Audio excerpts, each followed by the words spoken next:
김 박사, 오늘의 키워드 시간입니다. 김대호 박사님과 함께하겠습니다. 박사님 안녕하세요. 네, 반갑습니다.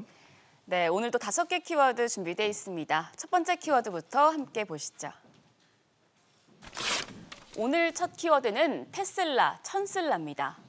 천슬라가 현실이 됐습니다. 렌터카 업체 허츠가 차량 10만 대를 주문한 영향으로 테슬라 주가가 12.6% 오른 1,024달러 선에서 마감이 됐는데요. 박사님, 이로써 사상 처음으로 시총 1조 달러를 돌파했어요. 그렇습니다. 테슬라라는 회사가 창립한 이후에 이제 처음으로 주가 지수 1,000달러를 넘어서고 또 시가총액 1조 달러도 넘어섰습니다. 지금 막 끝난 뉴욕 증시에서 1,024달러로 마감했는데요. 무려 12.6%나 급등을 했습니다. 자, 1조 달러라는 게 어느 정도 큰 금액이냐면요. 오늘 환율로 계산할 때 약 한 1,200조 정도 되는 돈이에요. 네. 우리나라 올해 예산이 555조니까 우리나라 예산의 2배, 한 기업의 시가총액이 대한민국 같은 큰 나라의 예산의 2배라는 게 참 실로 대단한 것으로 보입니다. 자, 지금 이렇게 왜 테슬라 주가가 이렇게 고공행진을 하고 있느냐? 가장 큰 소식은 허르츠라는 이 렌트카 회사가 주식을 샀기 때문인데요. 자, 우선 시가총액 1조 달러에 달성한 기업들을 한번 보시죠. 흔히 우리가 1조 달러 클럽이라고 하는데 현재 테슬라까지 포함해도 5개밖에 없습니다. 네. 애플, 아마존, 마이크로소프트, 그다음에 구글, 알파벳, 그리고 테슬라 이 5개 회사거든요. 테슬라는 창업한 지도 얼마 되지가 않고 또 만들어내는 제품도 자동차 꼭 4종에 불과한 매우 단조로운 회사입니다만은 이 단조로운 회사가 단기간에 18년 만에 1조 달러에 오르는 그런 이제 기염을 토했습니다. 자, 이 허르츠라는 회사, 우리나라 사람들은 뭐 일부 헤르츠라고도 번역을 하기도 합니다만은 미국에서 가장 큰 렌트카 회사입니다. 미국 공항에 가서 보면 가장 먼저 만날 수 있는 게 이 헐츠거든요. 이 헐츠가 한때 파산을 했었어요. 네. 그래서 이제 다시 구조조정을 거쳐서 일어섰는데 테슬라 모델 3 차량을 무려 10만 대를 한꺼번에 구매하기로 했다. 이 소식이 테슬라 주가를 폭등시켰습니다. 허르츠가 미국에서 가장 큰 렌트카 회사라 하더라도 전체 총 운용 대수가 40만 대밖에 안 돼요. 40만 대 중에 10만 대를 테슬라의 전기차를 사겠다라는 그 소식에 그야말로 주가가 폭등했습니다. 테슬라뿐만 아니라 허르츠 주가도 장외 거래에서 폭등을 하는 서로 윈윈하는 이런 모습을 보였거든요. 네, 거기다가 지금 뭐 기업들의 실적 기대감까지 더해지면서 뉴욕 증시가 전반적으로 오름세를 보이기도 했어요. 그렇습니다. 테슬라가 시가총액에서 차지하는 덩치도 워낙 크다 보니까 이제 뉴욕 증시에서도 특히 나스닥 지수가 상당히 많이 올랐죠. 그래서 나스닥은 이 사상 그 최고치 기록을 또 경신을 하는 그런 모습을 보였습니다. 테슬라가 최근에 이렇게 그 호조를 보이게 된 것은 코로나 상황에서 특히 이 반도체 칩이 부족한 상황에서도 준비를 잘했다. 이제 그런 것이 제너럴 모터스나 우리나라의 현대 기아차하고는 대조가 되는 모습이고요. 또 미국의 바이든 대통령이 지금 전기차에 대해서 이중의 보조금을 지급을 하기로 했는데 거기에 직접적인 또 수혜를 받기도 합니다. 아무튼 이 천슬라의 꿈을 달성한 이 테슬라의 기세가 어디까지 갈 것인지 일각에서는 1,500달러까지도 점치기도 합니다만은 두고 볼 필요가 있을 것으로 보입니다. 네, 1,000달러를 돌파한 테슬라 관련 소식 알아봤습니다. 이어서 두 번째 키워드로 넘어가겠습니다. 다음 키워드는 사라진 셰일가스입니다. 국제 유가가 장중 한때 85달러를 돌파하며 고공행진을 하고 있습니다. 그동안 안정판 역할을 해왔던 미국 셰일가스도 공급이 크게 늘지 않고 있다고요? 네, 국제 유가가 또 7년 최고치 기록을 경신했습니다. 장중에 85달러를 훌쩍 넘어섰는데요. 마감할 때는 소폭 떨어지긴 했지만 강세가 상당히 무섭습니다. 이 WTI 미국의 주종 원유죠. 서부 텍사스산 원유, 또 브렌트유 다 오르고 있는데요. 국제 유가가 오르면서 인플레 우려도 깊어지고 또 미국 연준의 테이퍼링 공포도 지금 째깍째깍 다가오고 있는 이런 모습인데요. 자, 지금 잘 지적해 주신 대로 국제 유가가 오르면 미국의 셰일가스 생산이 늘었습니다. 그것이 최근 한 10여 년간 국제 유가가 오르지 않는 이 안정판의 역할을 톡톡히 했거든요. 네. 근데 최근 들어서 국제 유가의 안전판으로서의 이 셰일가스가 사라졌다라는 지적이 많이 나와요. 네, 박사님 이렇게 공급이 크게 늘지 않는 이유가 뭔가요? 예, 이게 바이든 대통령 효과로 보이는데요. 바이든 대통령이 이제 탄소 제로 정책을 하면서 이 셰일가스에 대한 지원을 대대적으로 삭감을 했고 또 오히려 페널티까지 이래 주는 이런 그 분위기로 가다 보니까 많은 셰일가스 업체들이 그동안에 번 돈을 다 배당을 해버렸다든지 또는 회사를 파산해 버렸습니다. 그러다 보니까 국제 유가가 올라도 셰일가스 생산을 하지 못하는 이런 난맥상이 생겼는데요. 다급한 바이든 대통령은 셰일가스에 대해서는 일정 기간 정산을 하도록 지원금을 다시 늘리는 방안까지 생각을 하고 있는 그런 지금 언론 보도가 나오고 있습니다. 아무튼 셰일가스가 언제 돌아오느냐 여기에 따라서 국제 유가가 상승의 고점을 찍고 반환점으로 돌아올 수 있다.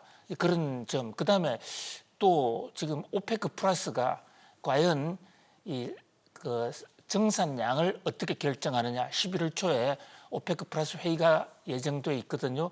요 두 가지 그러니까 오페크의 정산, 셰일가스의 컴백 이 두 가지가 국제 유가를 떨어뜨릴 수 있는 두 가지 큰 안전판이라고 볼 수가 있겠습니다. 네, 계속해서 세 번째 키워드도 함께 보시죠.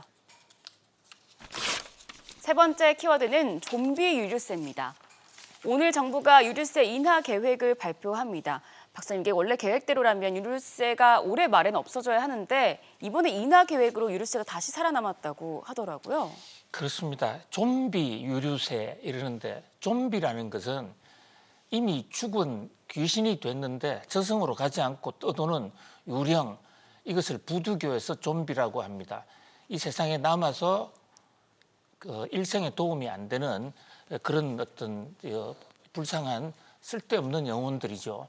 지금 유류세는 원래 김영삼 정부 때인 1994년에 만들었습니다. 목적은 당시에 교통 인프라가 부족하다. 그래서 기름 쓰는 사람들이 어차피 차를 쓸 테니까 그 차를 제대로 운송할 수 있도록 교통 인프라를 하겠다라고 만든 거예요. 그러면서 한시세로 만들었습니다. 10년간 하겠다. 2003년에 없어져야 될 세금이었습니다. 그런데 역대 정부 세금 걷는 것을 싫어할 정부가 없죠. 그래서 당시에 노무현 정부 또 그 이은 이명박 박근혜 정부가 계속 시한을 연장했습니다. 그래서 좀비라는 이름을 갖고 있으면서도 목숨을 연장해 왔는데요. 올해 말에 또 없어지기로 돼 있거든요. 근데 갑자기 정부가 유류세를 깎아준다. 국민들한테 생색을 내는 겁니다. 깎아줄 것이 아니라 없애버리면 아무 문제가 없는 겁니다. 약속대로. 그런데 정부는 이 세금의 주원을 국민에게 더 이상 걷지 않는다는 이런 결단을 내리기가 쉽지가 않겠죠. 그래서 언론들도 몰래 비밀리에 지금 국회에다가 유류세를 연장하는 안을 지금 홍남기 부총리가 제안을 해놓고 있어요. 그래서 특별히 반대가 없다면 유류세가 또 연장이 됩니다. 그러다가 이제 국제 유가가 오르니까 오늘 찔끔 내려줄 것으로 보이는데요. 자, 이 유류세라는 것은 국세 통계에 들어가 국세청에 들어가 유류세라는 항목조차 존재하지 않습니다. 원래 이름이 교통세예요. 유류세란 말 자체가 존재하지 않습니다. 그런데 교통세에 지금 거기다가 주행세 붙이고 교육세 붙이고 이래서 더더군다나 종량세로 하니까 국제 유가가 아무리 떨어져도 심지어 유가가 제로가 돼도 세금은 걷는 아주 해괴망측한 세금인데요. 지금 국제 유가 시대를 맞이해서 굳이 이렇게 이 유류세를 더 이상 존속시킬 필요가 있느냐. 그리고 에너지경제연구원이 지금 보고서를 건의서를 하나 내놓았는데요. 만약 유류세를 내린다 하더라도 아주 과감하게 좀 내려야 될 필요가 있다. 국제 유가 상승으로 인한 국민들의 고통을 좀 덜어줄 필요가 있다. 이런 생각을 해봅니다. 네, 이어서 네 번째 키워드로 넘어가겠습니다. 다음 키워드는 옥겜 자화상입니다. 상금 456억을 차지하기 위해 목숨을 건 처절한 서바이벌을 그린 오징어 게임이 전 세계를 강타했습니다. 박사님 혹시 드라마 보셨습니까? 드라마 끝까지는 못 봤지만 아무튼 처절한 싸움의 현장 참으로 그 마음에 짠하게 지금 남아 있는데요. 네, 근데 이 드라마를 보고 나면 마치 내 처지 같다는 분들이 또 있더라고요. 그렇습니다. 지금 OECD 그 세계 선진국 클럽이라는 OECD 통계를 보니까요. 우리나라 상황이 이 오징어 게임 상황하고 너무 비슷하다. 이른바 슬픈 자화상이다. 이렇게 지금 얘기가 나오고 있는데요. OECD 발표에 따르면 상대 빈곤율 통계에 따르면 우리나라가 OECD 4위를 기록했습니다. 좋지 않은 건데요. 자, 코스타리카가 1등, 다음에 노숙자가 많은 미국이 2등, 그다음에 이스라엘이 3등, 우리나라가 16.7%로 4위인데요. 상대 빈곤율이라는 것은 소득 격차를 얘기할 때 경제학에서 굉장히 중요한 통계로 쓰는 건데요. 기준 중간 소득의 50%안 되는, 그러니까 아주 극빈자들입니다. 그 극빈자 비율이 무려 16%다. 최근 들어서 한국의 이 상대 빈곤율, 극빈자 비율이 급격하게 늘어나고 있거든요. 이 극빈자들이 결국은 오징어 게임이라도 해서 빚을 갚아야 되는 그런 상황이 몰리는 거 아니겠습니까? 네. 최근에 특히 실버 빈곤자들이 많이 늘어나면서 베이비붐 세대 은퇴자가 늘어나면서 우리나라의 상대 빈곤율이 늘고 있다는 지적이 있고요. 또 오징어 게임에 우리가 지금 시청률이 높아졌다 해서 한국에서는 대단히 지금 좋은 현상으로 선전을 하고 있습니다만은 국제사회에서 오징어 게임에 대한 인식은 매우 좋지 않습니다. 시청률이 높다고 해서 모두 좋은 것은 아니거든요. 폭력 선정성이 너무 심하다 해서 지금 미국의 학교에서는 다 금지령을 내리고 있는가 하면요. 우리나라의 참상, 한국이 겉으로는 경제 성장한 것 같지만 국민들이 전부 오징어 게임밖에 할 수 없는 그런 비참한 나라다는 이런 인상을 지금 주고 있다. 그런 면에서 우리나라의 국격을 떨어뜨리는 아주 나쁜 영화다라는, 나쁜 드라마다는 그런 어떤 지적도 나오고 있는 상황입니다. 이 동전의 양면과 같은 이 두 가지 면을 같이 한번 챙겨볼 필요가 있을 것 같습니다. 네, 10월 26일 화요일입니다. 오늘의 마지막 키워드도 함께 보시죠. 오늘 마지막 키워드는 대통령 부동산입니다.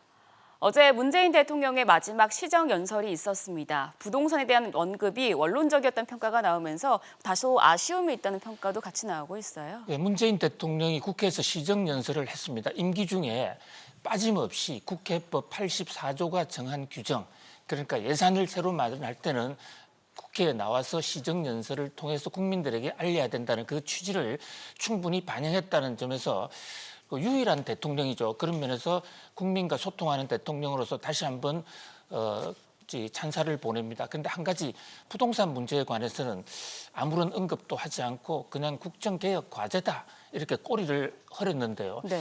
자, 문재인 대통령의 그동안의 부동산 발언을 한번 지켜볼까요?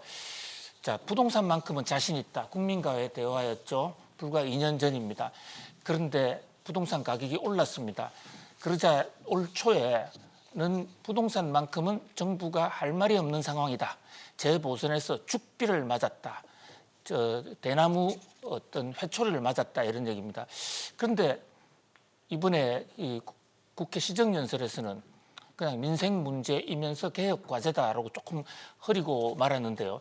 공교롭게도 같은 날 나온 한 통계에 따르면 서울의 부동산 아파트 값이 평균이 12억을 넘었었습니다. 그리고 강남은 14억이 넘었었죠. 문재인 대통령 취임할 때 6억이었던 것이 꼭 2배, 더블로 올려놓은 결과입니다. 물론 부동산 가격이 올린 것이 대통령만의 책임일 수는 없죠. 그러나 결국은 부동산 가격을 시장 기능을 무시하고 정부 규제 일변대로 몰아갔던 그 정책의 아쉬움은 아주 크게 그 상처로 남는 것으로 보입니다. 네, 오늘도 김대호 박사님과 함께 5개의 키워드 알아봤습니다. 테슬라, 천슬라, 사라진 셰일가스, 좀비 유류세, 옥겜 자화상, 대통령 부동산까지 알아봤습니다.